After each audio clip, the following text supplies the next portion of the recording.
Get ready. Start. Sir, as is well known, in 2012, when we passed the Delimitation Commission Act, the constituencies were formed on the basis of the census figures arrived at the last census in 2001. The census authorities at this time worked in a manner which was slightly different from the way in which the work was carried out in 1971.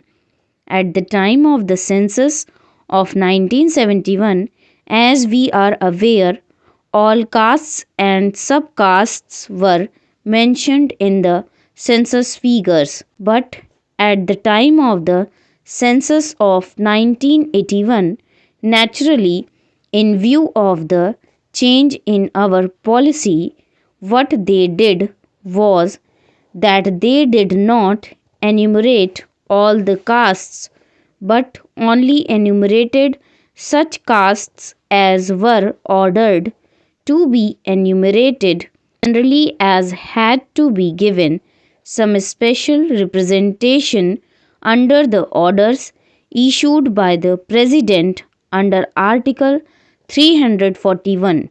As we are aware, Article 341 provides that in the present circumstances, the President shall determine the scheduled castes and the scheduled tribes to whom, for a period of 10 years, special representation has been given.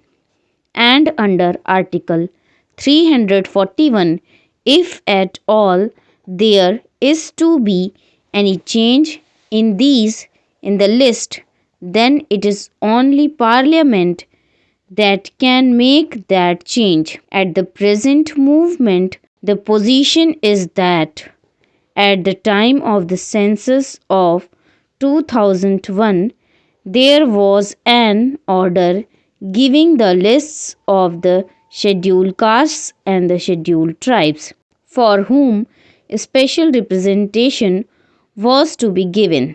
Therefore, at the time of the census of 2001, they tried to collect information only about those cases which were mentioned in that order, for the purpose that they may be given the special representation on that basis.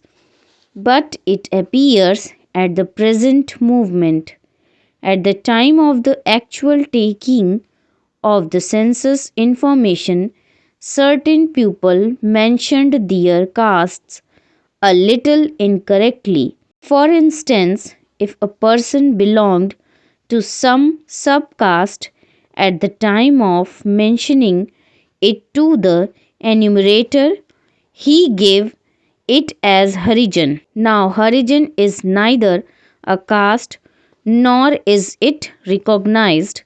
So, probably at the time of the census of 2001, such people were omitted, though they really belonged to the castes enumerated in the order. Similarly, there were certain synonyms of castes, and in that case also people of the same caste for whom the protection was intended on account of their giving the wrong description to the enumerator in respect of the name to which they did not exactly belong.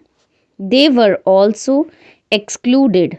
Therefore, in the 1951 census register, which was prepared on the basis of the information thus supplied, certain castes were omitted.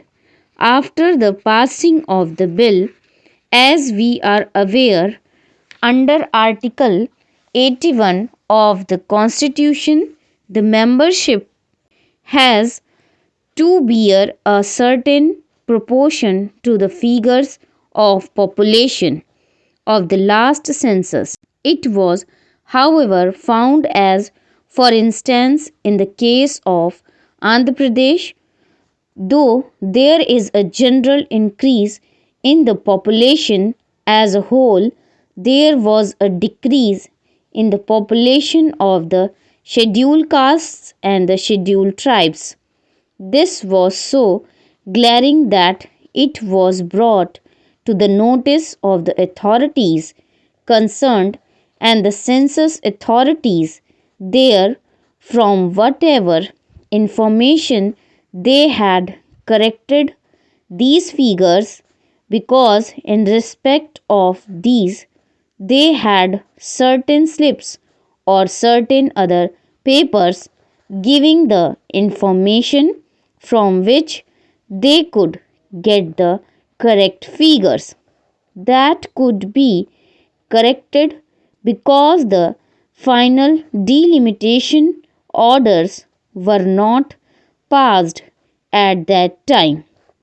So, in respect of Andhra Pradesh and Gujarat, where the final order was not passed, the census authorities corrected these figures, and the Delimitation Commission took that into account, and they did their work. But it was found in respect of certain other states also that such corrections were made, but the delimitation orders were not passed. Therefore, we first intended to bring forward or introduce a bill in the Lok Sabha only in respect of those states where the Delimitation Commission had not passed its final orders, with the provision that if the census authorities were to make a change in respect of the figures of population of the scheduled castes and the scheduled tribes, then they could, in their final orders, take these figures into consideration and delimit the constituencies on that basis. However, when the bill was introduced, it was brought to the notice of the government that in many of the states, final orders had been actually passed by the delimitation authorities, and it was therefore necessary, in order that there should be infirmity in the principles followed in respect of this matter, that there should be some provision brought in spite of the fact that final orders are passed by the Delimitation Commission, that could be reopened, but only for this limit purpose, wherever the census authorities had to correct these figures and place it on a proper basis.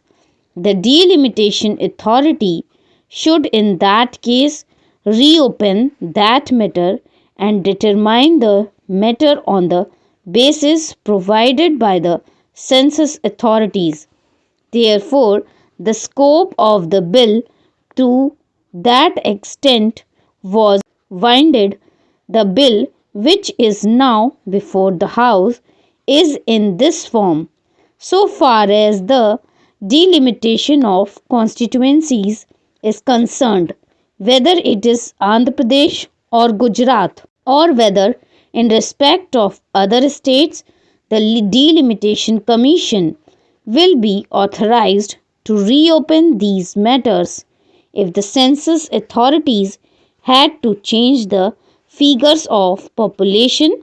Therefore, the bill before the House is very simple on to that extent. It only enables the Delimitation Commission to take into account the corrections which may be made by the census authorities. It is preliminary. The census authorities who are to do it now Full stop.